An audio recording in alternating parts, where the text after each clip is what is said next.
And welcome back, everybody, to another episode of Benched with Bubba. I'm going to say wrapping up our team by team, 30 team season previews to get you ready for the fantasy baseball season. It's been fun. I've really enjoyed it. It's been a lot of work, but I've enjoyed going team by team. I've learned something pretty much every episode. It's helped me get to know the player pool even more. And this wasn't on purpose. Some might think it was. 29th team was the Dodgers. 30th team was the Giants. Not on purpose. Trust me. It's just how the cookies crumble. But to help me break down this amazing baseball team out of the Bay Area, one of the best teams in baseball every single year, you can find them over at Gaining the Edge Fantasy, a gentleman I get to work with, which is pretty awesome. He's one of the, I call it the four horsemen of the apocalypse, or whatever you want to call it, the baseball world. Taking it over there, Gaining the Edge. Go patreon.com/GTE Fantasy to go check that out. And he's on Twitter at Roto_Nino. Jorge Montanez, how you doing, my friend? I'm doing great, man. I've really enjoyed these team previews you've been doing. I saw the Royals one just dropped, so I'm gonna check that one out after. And I'm just excited to be here with you to talk about our Giants. How exciting that's gonna be, I'm not too sure, but I mean it's been a heck of an off season. That was a professional pause right there, folks. Not even know if it was intentional, but it was like, yeah, well, we'll see how excited it is. But we love our Giants, but I think we're also realistic in this one that it's That's right. not quite what it once was, especially in terms of fantasy. It's just a team they pieced together to make it work in real life baseball. Fantasy, little different situation, but. I know what you're up to for the most part these days. Why don't you let the listeners know what you got going on, like what your plans are as we're getting to ramp up fantasy baseball season? Yeah, just getting stuff done over at Gaining the Edge. That's been going really well with you and Curlin and Simeon. So it's just was kind of a perfect blend for the four of us. And so just gonna get a closer chart done and ready before the season, and maybe just knock out some articles here as we the deeper we go into draft season. So yeah, just been staying busy. Work's been keeping me busy. Wedding planning right now. Getting married in April, so that's been a lot. So it's been just kind of taking it easy. Haven't stopped drafting though, that's for sure. You are, some people always make fun of like the fishes of the world and that draft a lot. I think it's because Jorge's just quiet. This Yeah. guy's always drafting, like because like we see it in our chat between me, you, Simeon, and Curlin. Like Jorge's always drafting. If you throw like a league in the Discord, sure, I'll get in. Like Jorge's Yeah. all, I love It's it. yeah, I can't say no. I love it. I absolutely love it. And he's sharp as heck. Like I've been next to Jorge and many drafts over the last few years, and it sucks. That's all I'm going to say because he's very, very good and not afraid to throw ADP out the window, which is a beautiful thing. It's a trait that not everybody can do. They say they want to do it, but they can't. And Jorge definitely can. So, yeah, if you're not following him for some weird reason and you're following me, make sure you do. And his work over there is pretty outstanding. Gaining the Edge. It's going to be a fun season as we keep ramping up over there. And, you can just make fun of Curlin if you want to join the Patreon. It's always good, too. That's right. Let's talk Giants baseball for a bit here. Let's start with just, one of the names that is kind of polarizing and exciting when it comes to fantasy baseball this year. And I know I'm team Thairo Estrada, and it seems like more and more people are slowly getting to be team Thairo, where early on it was like, no, you're crazy. You can't do this, can't do that. And I'm not disagreeing with some of those takes, but I'm just kind of thinking he can type thing. His ADP is about 171 over the last 2 weeks, multi-position eligibility. We saw the power kind of breakout last year. The speed was amazing in 140 games. What are you thinking for 2023? Yeah, there's a lot to like with Thairo. I think the price is more than fair here. Really like where he's going. That the dual second base shortstop eligibility. You kind of notice, man. Like shortstop is deep, but there's so many good players at the position. But they're all going. You got like the top like 20 guys going in the top 200, and so especially like in like DC formats and stuff, you could find yourself getting into the reserve rounds and like with only having one shortstop on your roster. So any guy with that's going to be playing every day that has that shortstop eligibility, I think that's going to come in handy. So yeah, I there's a lot to like here. The contact rate is great. He's got speed. I'm not too sure that I buy the power, but I think he can do like a solid dozen homers, and I like that. we've seen the Giants like be one of the more like analytical teams, and they're always looking for, they're always looking for how to take advantage of matchups and um, let players play to their strengths. And so I saw like with the Giants Fan Fest, Gabe Kapler kind of mentioning with the new rules and with the larger bases that base running is going to be a big part of their game. And so I think with Thairo going as late as he is here, I think he's a really good target for speed. And I think maybe the projections are a little light on the stolen bases. I could definitely see him going 20 plus easily. 100% with you. That's why I like him. I think there's definitely a 20% or 20 plus stolen base guy in here. And those comments that Gabe made, like, as much as I like to make fun of Gabe, and a lot of my non-Giants friends make fun of me for having Gabe as our manager, he is very analytical. And that was a big point, like you said, he made about the bases, that they're going to run a ton. And Thairo's kind of been mentioned that benefits him. And, they're going to lead him off, which is big. I like how they even want to play him in the outfield. So they're trying to find every way to keep him on the diamond, which is very nice. That they want him in that lineup. And the power is the tough one. That's the one that people will like fight back with me on, and I can't argue against it, because you look at the barrel rate with 4.4, hard hit 30.6. That's tricky.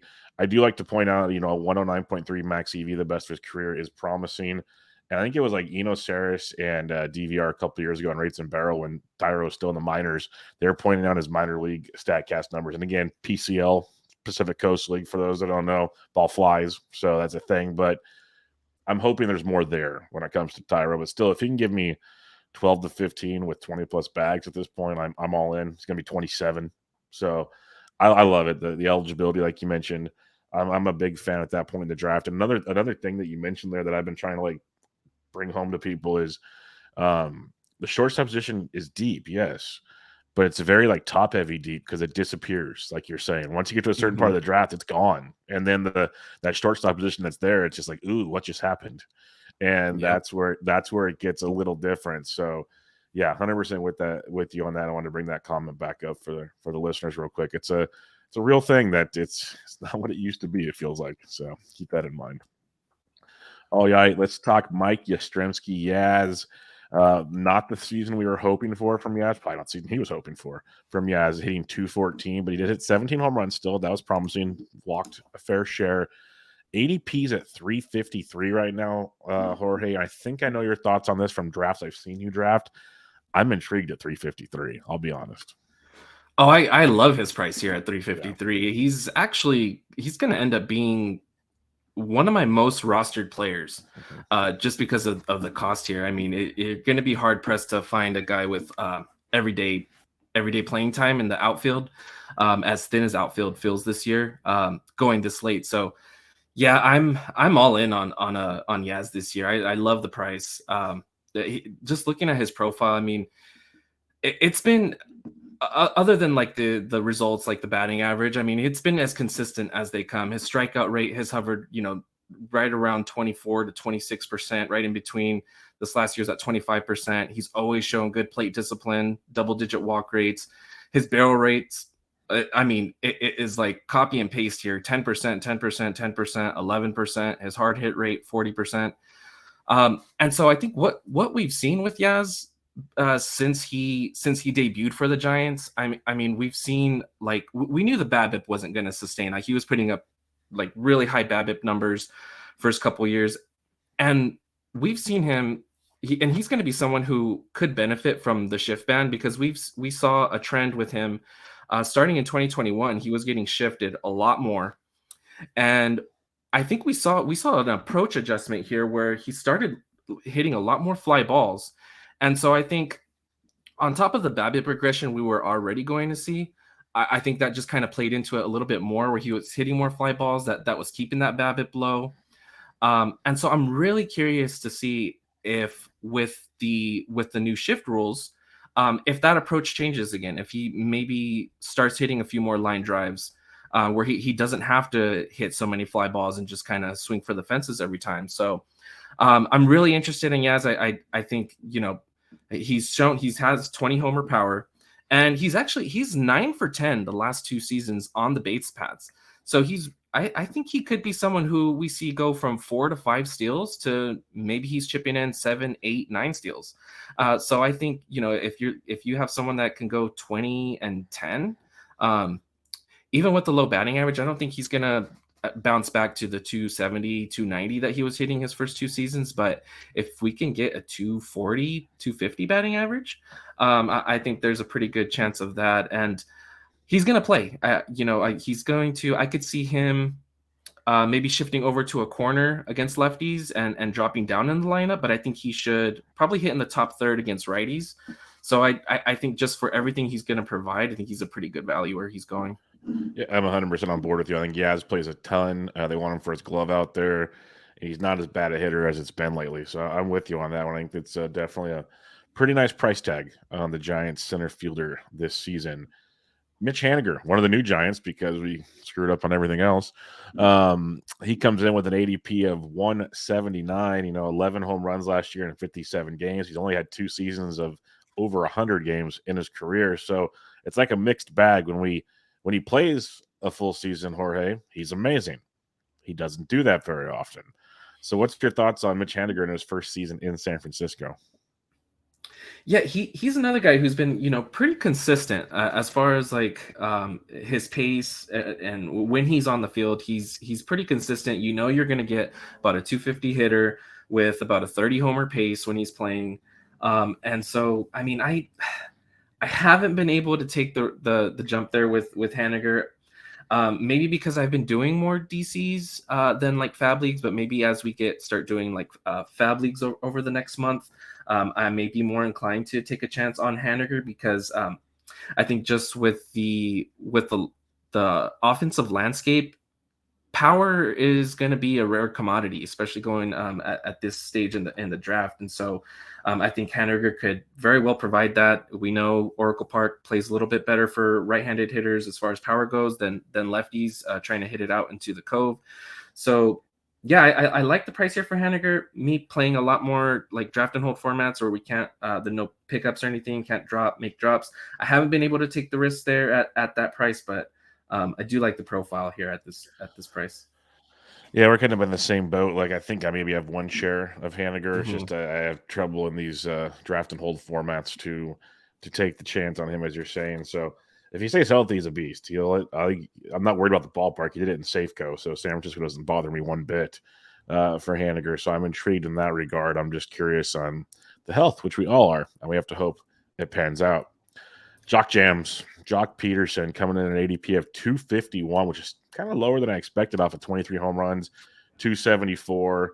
They're trying them at first base as well, which kind of surprised me. It's just insurance, Lamont Wade insurance.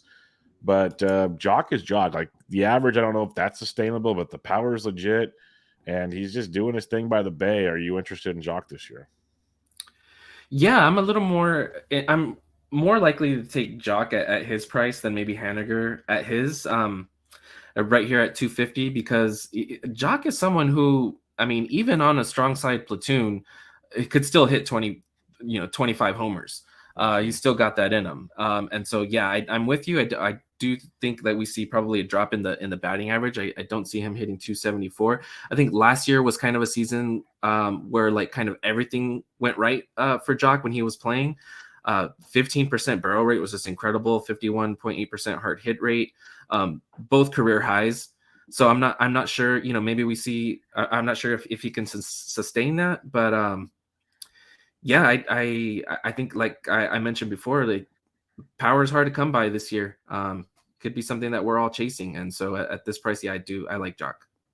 Yeah, no, I'm with you. He's much more intriguing to me this year. As long as we both said, is people need to realize he's not going to hit 274 probably. So keep that in Yeah. mind. But power's legit. He's darn fun to watch. So I'm on board with that one, especially if he somehow gets first base. Because we'll talk Lamont Wade. As much as I love Wade, he just can't stay healthy right now. So there's definitely a time and we might see Joc play a couple weeks at first base. So that wouldn't surprise me one bit. Let's go to one of the other new Giants, and Michael Conforto. His ADP is around 245. Hasn't played in a couple seasons, Jorge. And for that reason, I'm still terrified to draft him. Like, even certain reports are saying they don't know if his shoulder's even 100% yet and stuff. It's a weird situation. What's your thoughts on Conforto? Yeah, I'm right there too. The thing is, I have no idea what to expect. Mhm. No idea what to expect with Conforto, how he's going to bounce back. I mean, yeah, we're hearing right now that, he's still in the late stages of his rehab, and so yeah, I mean, just give me Yaz 100 picks later, right? I Yep, mean, I big time. I don't know what to expect here from Conforto, and we know that the Giants, like I mentioned earlier, like they're a team that just puts guys in the best positions to succeed. Conforto, like Yaz, left-handed hitters, um, they have really similar career numbers against left-handed pitching. I can see I could definitely see Yaz moving to a corner spot against lefties, and where Austin Slater can play center field, and maybe Conforto sitting against most left-handers. So yeah, I'm just playing time's kind of unsure. Not really sure what you're getting at this point. I just haven't been able to take him. Yep, 100% with you. It's as a Giants fan, I'm hoping he's healthy and amazing, but I have no clue what to see from Conforto at that ADP. There's like pitchers I want, there's other outfielders I want. There's just it ain't happening at this point for me.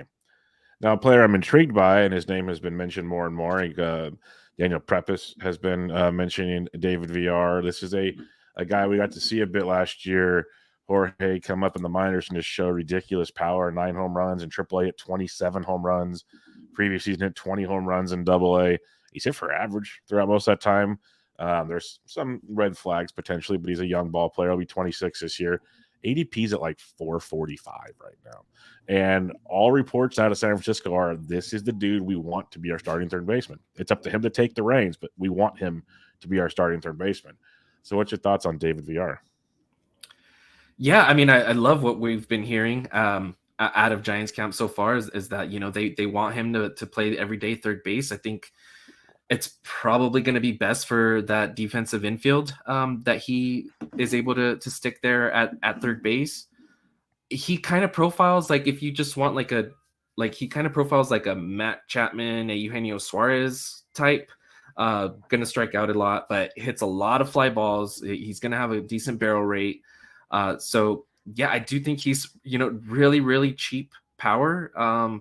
Potentially playing every day third base. I mean, he is where he's going, he's definitely like a DC type pick, where I've been getting him. Just like, I need an extra third. I need a third, third baseman, that's going to get playing time and with some upside. And so, yeah, I think there's definitely upside here with VR.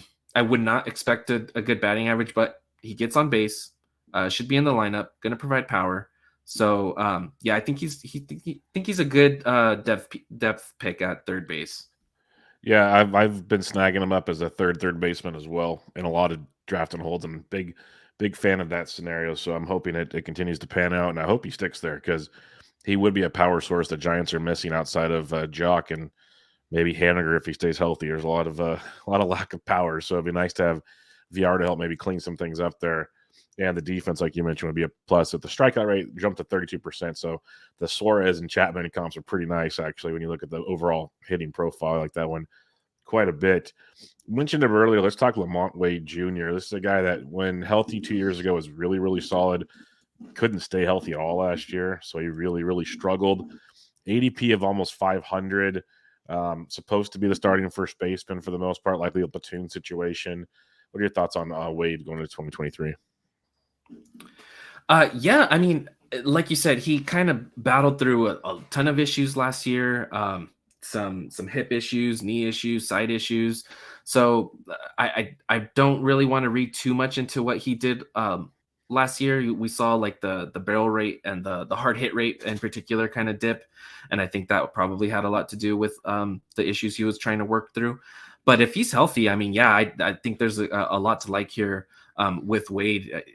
He's going to be a very strict platoon. I mean, he just cannot hit lefties. But like, a lot of these guys, we're gonna like a lot of these Giants players, almost kind of like Rockies players, where you have to like manage the matchups. You have to manage the Rockies like on the road. You probably have to manage these Giants players, like if you drafted them in these drafting holds. Like, I think they're pretty decent picks. where, if you have the time to kind of work the matchups, if the Giants have a heavy righty schedule coming up, I think Lamont Wade is someone who can maybe even lead off or hit, in that top third against right-handers. Right. I know I see in roster resource right now, they have Thairo kind of just as the everyday leadoff man, but Thairo did struggle a bit against right-handers. He did hit lefties much better. So I could definitely see Lamont getting back near the top of the lineup against righties, just because he's always shown solid plate discipline, and not a big like strikeout rate. So and he's got some power. There's a lot to like here. So I do like him as a DC pick. Like if you want to just like a depth because he does have first base and outfield eligibility. So if you just need a depth bat that you could throw in there against righties, if you need to, I think he's a solid, really late pick in these draft and holds. Yeah, no, that's going to be a trend with most of these Giants, like you said. A lot of platoon situations, a lot of later picks, a lot of draft and holds, a lot of streaming, not a lot of everyday guys. We kind of hit on a couple of them earlier, but there's going to be relevance throughout the season, just not like guys are going to just glom to and want to lock into your lineups at all times. And that'll lead us again to, if you're thinking draft and hold third or fourth shortstop, just because he'll play every day, Brandon Crawford, ADP of like 403. He had that one amazing season. I think we all knew as Giants fans, like that's probably a one and done thing. We thought maybe a little better than 9 home runs and 1 steal last year, but that's all we got. And he was hurt a lot last year too. And that's the thing. He's getting older. He's 36. Health will be a concern. Another reason why Thairo is going to get a lot of playing time. We'll talk about a couple other guys. Like they're going to give Crawford his rest. But are you interested in a guy like Brandon Crawford, obviously in the deepest of leagues? Yeah, just trying to like separate my fandom here, just because I mean Crawford, we've seen him come up since he was a forever baby. Giant, man, forever Giant. That's right.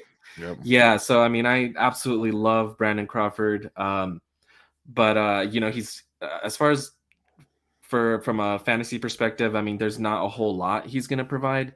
The only real point that to make here is like, yeah, he is going to be in there at shortstop most days, so. And shortstop, like you said, it dries up. The playing time dries up because, I mean, it's such a good position. There's so many of the best players playing shortstop, and all those guys are going like at the top of the drafts and stuff. And so, yeah, you need an extra shortstop in draft and holds that you could plug in case for injuries. I mean, then he's a decent pick there in draft and holds, but I don't think he's going to provide much more value besides that. Yeah, 100% with you on that one. Just hoping, I kind of hope he says this is his last season. Let's put it that way. I'd like to see him kind of go out because he was angry when they were going after Correa. He was not wanting to move to third base, and he said he wants to retire a Giant. Right. So let's just kind of wrap this one up here. Let's go to the catching position where things are interesting. Joey Bart is scheduled to be the guy. I think they want him to be the guy, but they're also kind of letting him know through coach speak that, hey, leash is short, kid, figure it out. It's been a rough go for him in his little stints with the Giants.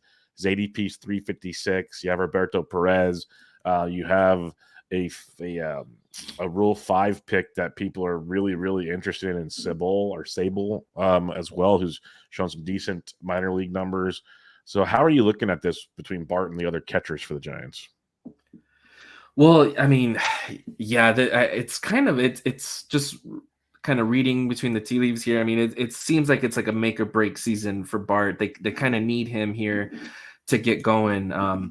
If he's gonna, solidify his long-term outlook there with the team, because it hasn't been pretty for him in the major league so far. It's just been struggling to make contact. I do think that, they're going to give him every opportunity, but like you said, they brought in some guys, Roberto Perez, Austin Wynns, both, solid backstops. Blake Sable is really interesting. He did hit for some good power last year in the minors, 19 home runs, 10 stolen bases. Now, he does play outfield as well. It's going to be really interesting to see this play out. Where Bart is going, I haven't drafted him yet.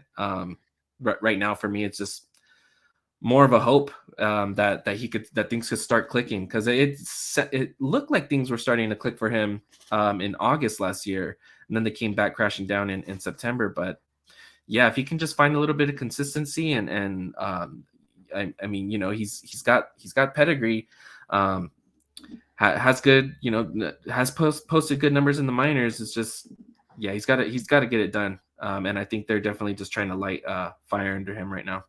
Yeah, it's kind of where I'm at. Like at first, I'm like, oh no, he's done. But then I sat back and thought, I'm like, they're literally, like you said, lighting a fire. Like, hey, here it is, kid. This is it. Like, figure it out. Like, this is your chance. We've gone back and forth. We've let guys take your spot. We're gonna let them take it for good pretty soon if you don't figure this out. Like, we got other Yeah. guys in the system, so it's gonna be his job on opening day unless things just get horrific. I think unless things just like the worst spring training alive. But he's got to figure it out pretty quick. So, and one thing that might help him, we'll see, is you talk about the analytics and the new like that pitch calm thing or whatever it is. They're saying a lot of the Giants might call their own games just through Yeah. the pitch calm, which could be big for Barks. That was one of the big adjustments he had to make that he's been struggling with is calling a game. So that could help him a ton as well. We'll see how that goes. But I'm interested in Sable in super deep leagues just because he's a Mhm. Rule 5 pick. I can draft and holds like super late. And I'm not drafting Bart right now because I'm terrified, but I'm really hoping he figures it out because the hype train was real for Joey Bart as if you're a Giants fan. So please make it happen. I'm going to group these last two together here because they're both platoon guys that should play a decent amount, but there's question marks. You have JD Davis, you have Wilmer Flores. We've seen Flores play a ton and do very well for the Giants. JD Davis, everyone talks about the hard hit rates. It's undeniable. Crushes left handed pitching. It just neither one of them a starting job, but they should play a decent amount. I guess it's like a platoon, like weeks they face lefties situation. But how are you looking at Davis and Flores? Yeah, I think again, like a lot of these guys, draft and hold type picks where you're gonna stream them. I I mean, we have seen Flores kind of, have a better all around offensive profile just throughout his career. Doesn't strike out a ton, makes good contact.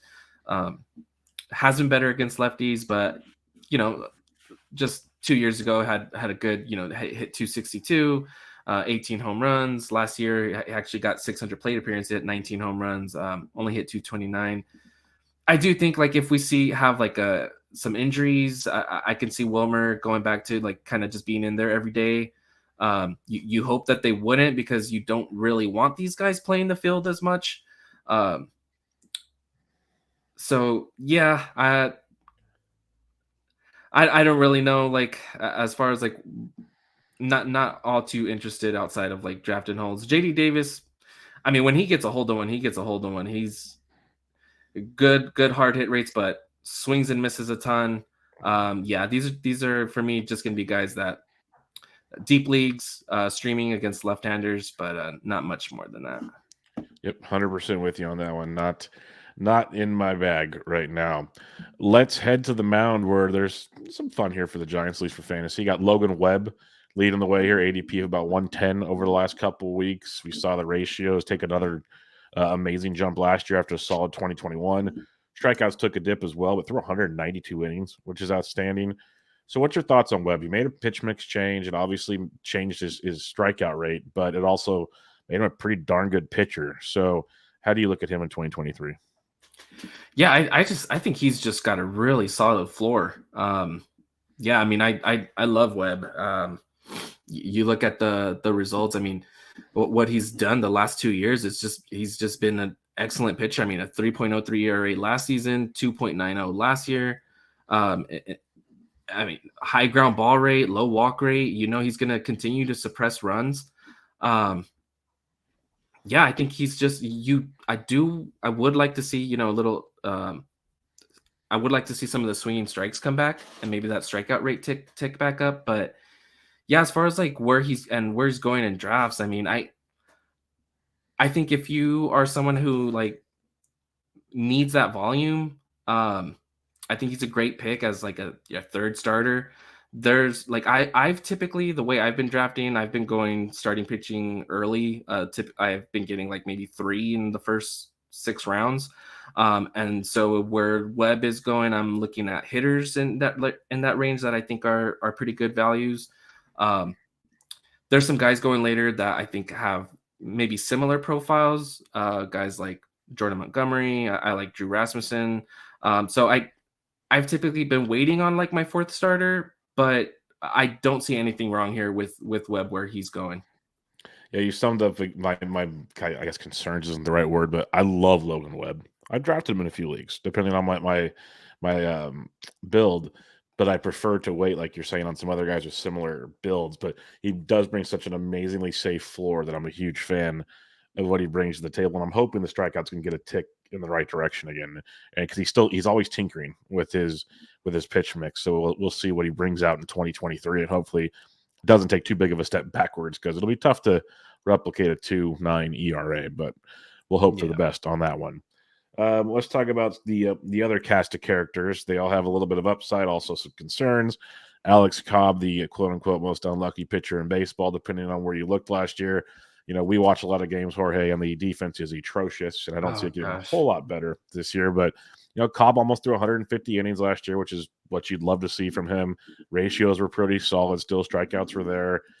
What are your thoughts on Cobb at an ADP of 223? Oh, I love Cobb. I love Cobb. I love his price right now. I love where he's going.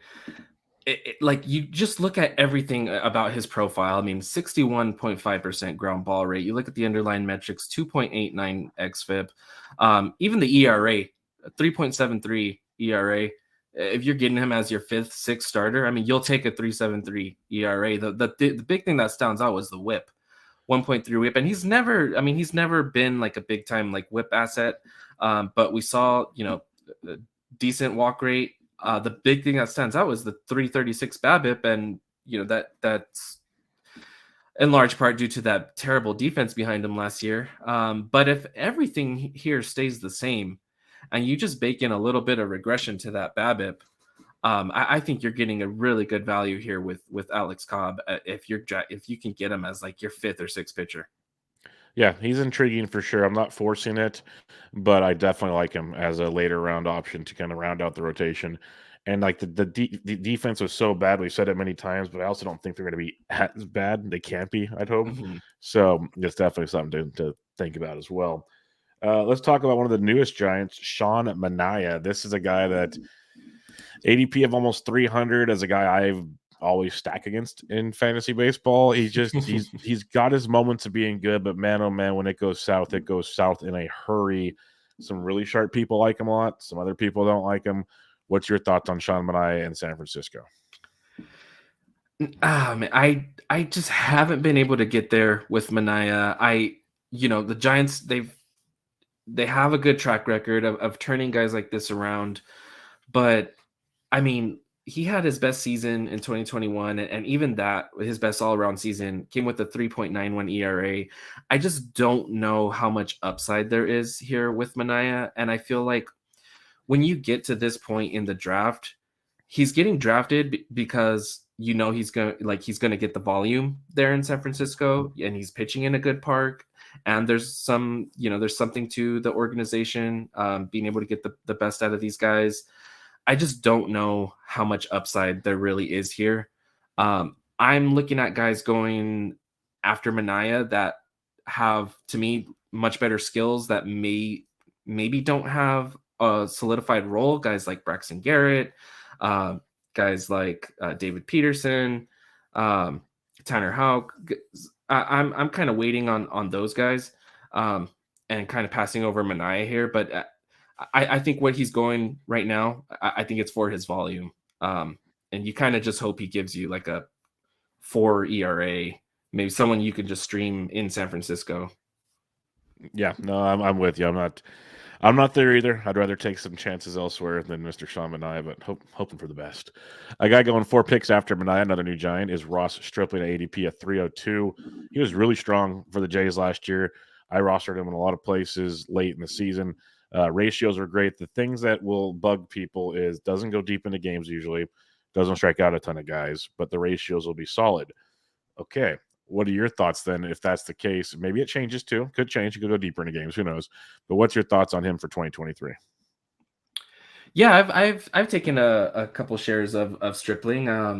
Like you said, he's never like last year was as a career high 134 innings. He's never really been someone who is just handed the ball every fifth day and is going out there for 5-6 innings. Never been that guy. But he was really good for the Blue Jays down the stretch last year, starting. in June, he was that guy. June from June 6th on, had 102 innings, 2.64 ERA, 0.94 WHIP, 17.6% strikeout minus walk rate. All solid numbers. Now the underlying metrics would suggest that he was overperforming, but he kind of has that profile that like he's going to overperform just because has like impeccable control. He only had a 3.7% walk rate last year. That was just awesome. So, and again, he comes over to San Francisco. I think I would I would bet that they can help him sustain that and get the best out of him. I wouldn't. Now, I don't think he's going to all of a sudden be a 150, 160 inning guy. I would probably bank on him maybe fluctuating in his role like he typically has throughout the year, making more starts than not, but maybe like still around that 130 inning mark with solid ratios. Yep, I'm with you on Stripling. I'm intrigued by what he brings to the table yet again, and in that ballpark with that team, the pitch mix change. I'm still on board. We'll keep rolling those dice. Last but not least, in this starting rotation is one Alex Wood, who's coming in with an ADP of 340 over the last couple weeks. And the thing with Alex Wood is we know how good he is. It's just a matter of how many innings does he pitch. He made 26 starts for back-to-back seasons, which was nice. Hasn't done that since 2018. Ratios got a little bad last year, but if you look at like the xFIP, it's almost he's running a half below the ERA. Strikeouts are there. So what are our thoughts on Alex Wood? Is he a value in draft season? He's a guy you're looking to take a chance on? Yeah, I think so. He's another guy I have some shares of already, Alex Wood here. I mean, you look at pretty much everything across the board. He was the like exact same pitcher he was in 2021. The only thing here is just the results. The 5.1 ERA was, definitely don't like to see that. But aside from that, I mean, the ground ball rate right around 50%, 3.41 xFIP this year, 3.44 last year. Strikeout minus walk rate was at 18.2%. That is solid. I mean, yeah, just about everything here that you see in Alex Wood's profile was the same as before. The things that stand out: 63.9% strand rate. So really got unlucky there. 0.315 BABIP, a little bit higher. Again, goes back to that defense, but yeah, I really like Wood here as a bounce back. Just looking at his profile, he's the same guy, and I think he's going to provide solid ratios. And if you're drafting him as like in a fab league as like your last pick, he's someone that you're going to be able to stream, and if he's not healthy, then you drop him. And even in draft and holds, if he's a reserve pitcher, he's a second or third reserve pick for me, then yeah, I really don't mind it because I think you pretty much know that the skills are there and he's going to be solid.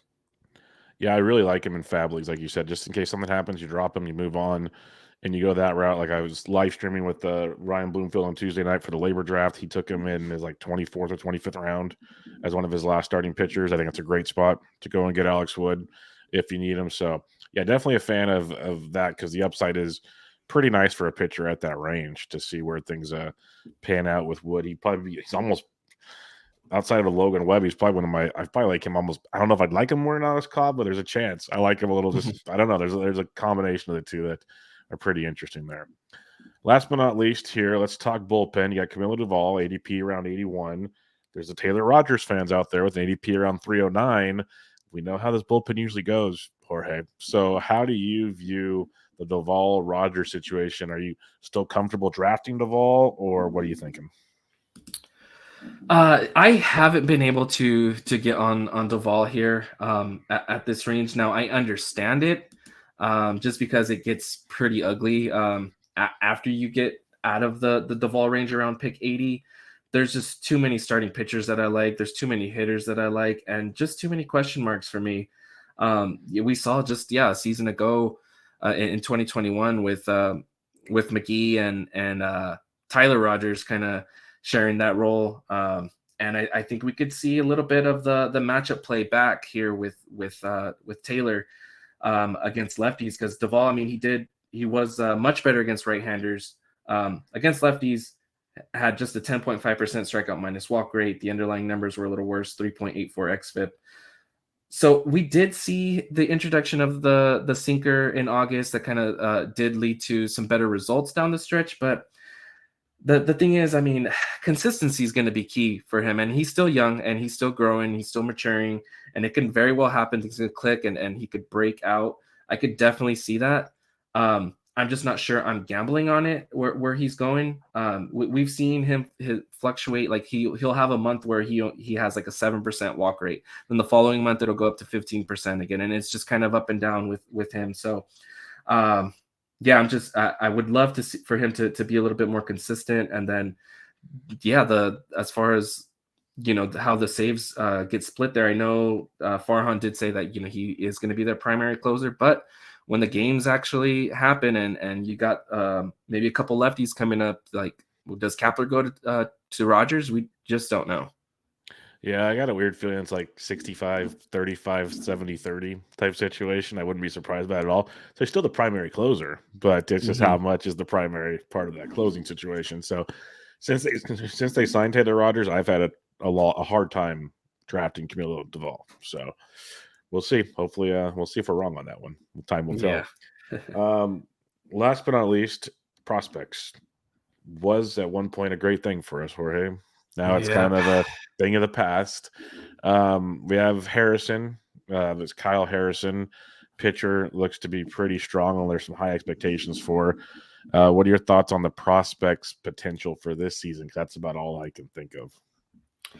Yeah, I think as far as the prospects go in San Francisco, I mean, things were looking up for a while, but they just haven't been able to get what they thought they were getting with a lot of these guys. And I think this is going to be a really big year for the development system.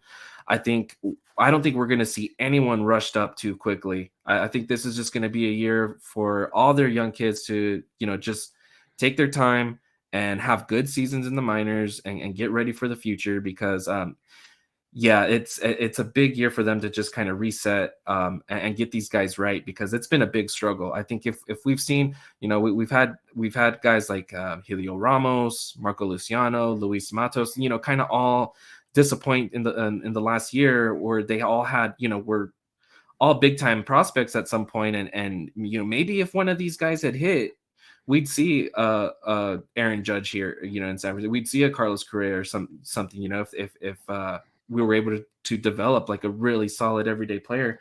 So I do think it's going to be just a big year for them to just kind of reset and get these kids right. The big ones for me are, like you mentioned, Kyle Harrison. There are the question marks in the rotation as far as the health goes, with like guys like Alex Wood and the volume with Ross Stripling. So I do think that we are going to see Kyle Harrison up in some capacity, whether it's like a multi-inning, like piggyback kind of role or just a starter. I think that'll all depend on how he's able to handle AAA hitting and how he's doing as far as his control goes, because that was his issue was walks. But the guy, he strikes out a ton of batters. One of the best left-handed pitching prospects in baseball. So really excited about Kyle Harrison. I think we are going to see him up. And then Casey Schmidt, one of the better prospects at third base. He's also going to start at AAA. So both these guys are going to start at AAA, Harrison and Schmidt. So they're not going to be too far from San Francisco. So I think we could maybe see Schmidt up in the majors. Maybe that kind of depends on how Villar is handling the job, and how Schmidt's doing in AAA. But he's one that I like. I think we could see both these guys. And then maybe Isan Diaz. I know Isan Diaz has gotten a little bit of love too. Potential second baseman, infield depth there for the Giants, but as far as the prospects, I think that's about it. Yeah, it's bleak at the moment. The season, praying for 500 type stuff. We'll see how it goes. I'm worried we might finish 4th or 5th in the West. It's going to be an interesting year if things don't pan out, but it'll be fun. There's a little bit of fantasy relevance, and that's why we play fantasy baseball, Jorge. So there's other things to root for besides the Giants the entire season. So before we head on out of here, remind everybody where they can find you and what you got going on. Yeah, you can find me over on Twitter at roto_Nino. And yeah, just check out what we've got going on at GTE Fantasy, Gaining the Edge. Between the four of us, I mean, we've always got content going on. We've got a fun Discord. We're always chatting in there, giving our thoughts and stuff, and advice, and just talking about baseball. So yeah, just check that out. And that's about it, man. I'm just looking forward to this season starting. Yep, it's just around the corner. It's going to be awesome. Spring training starts the day this actually drops. There'll be spring training games going on. So, hope everybody enjoys it. Thanks for listening to the 30s team series that we put together here. And Jorge, more importantly, thanks for joining me, my friend. I really appreciate it. Of course. Anyways, your Bench with Bubba, San Francisco Giants season preview. Catch you guys next time.